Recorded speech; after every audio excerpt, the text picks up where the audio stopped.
A review of the complex theory is a short 1934 essay found in Volume 8 of Carl Jung's collected works, in which Jung provides an account of the psychological complex. A complex is a structure in the unconscious psyche which manifests through the accumulation of emotion around memories, beliefs, or desires. Complexes are present in all individuals, and generally all the conscious constellations of the ego have shadow aspects, which manifest as complexes. The persona, which mediates the relation between the ego and the environment, has a very prominent complex known as the anima or animus, and which mediates the relation to the unconscious. We proceed with a simplified abridgment of the text. Like modern physics, modern psychology faces the challenge of aptly defining its subject, which is the psyche. The diverse and practically infinite manifestations of the psyche make clear definitions difficult, and our investigation depends on our method and its presuppositions. Experimental procedures are often hindered by the subject's interpretive attitude, and this leads to misinterpretations that disguise the observed process. Association tests in psychology explore the cognitive connections people have between words or concepts. For instance, a participant may be presented with a word and asked to respond quickly with another word. These tests provide insights into memory organization, semantic networks, implicit biases, and the structure of mental representations. Research using association tests have revealed that the psychoanalytic method is often disturbed by the autonomous behavior of the psyche, being the ongoing assimilation of emotionally significant events. This finding led to the discovery of the feeling-toned complex. The old view of investigating isolated psychic processes has proved too weak, as no process can truly be isolated. Even in experiments, the subject's attention and concentration can influence the outcome, which involves the assimilation of complexes. But only experiments on complex psychic processes reveal disturbances of constellated contents in the subject. In experiments involving simple psychophysiological processes, such as reflex mechanisms, disturbance is minimal. This is an automatic process that influences reactions during association tests. Subjects may hide behind reactions that don't correspond to the meanings of the stimulus words. Unintelligent individuals may also employ value predicates, such as interesting or charming, to conceal their lack of interest. Most subjects can't prevent their complexes from causing disturbances, leading to delayed reaction times, and we can even measure the effect through electrical resistance. The association test is a simple yet powerful experiment that mirrors the complexities of dialogue. It reveals hidden aspects and constellations of the unconscious, which are often overlooked in regular discussions. Complexes can assimilate topics, leading to distorted memories and responses. This phenomenon is also observed in cross-examination and repetition experiments, thus further highlighting the impact complexes have on memory and understanding. The association test is also valuable insofar as it replicates real dialogue situations, thus allowing accurate evaluation. By observing disturbances in reactions, hidden states emerge that are often overlooked.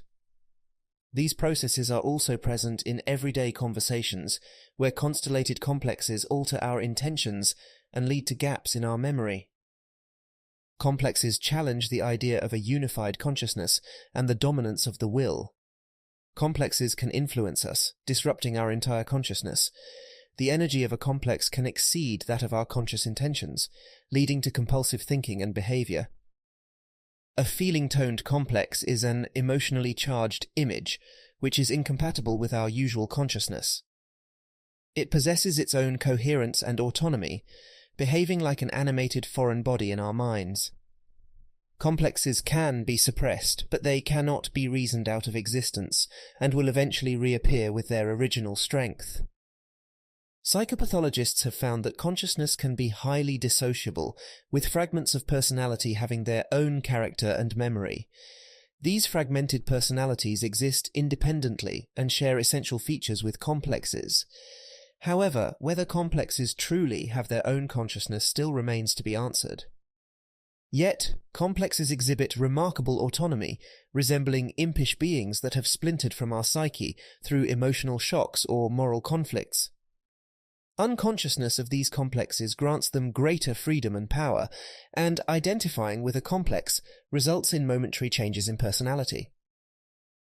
The activity of complexes explains cases of possession in the Middle Ages, and historical metaphors reveal earlier perceptions of complexes as independent beings or demons. However, modern ego consciousness has diminished this view, and patients are often told that their pain or fears are delusions, which disregards the true complexity of the phenomena. The common modern view treats complexes as mere inventions of the patient's imagination, but pretending that unpleasant things are unreal can never remedy neurosis.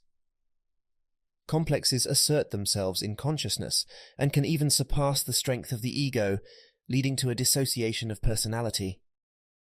The widespread tendency to deny or assimilate complexes highlights their importance and the instinctive fear they evoke. Complexes emerge in the depths of inner experience. They are not mere imaginations, but potent forces, comparable to infections or malignant tumours. They are characteristic expressions of the psyche, observed across cultures and history.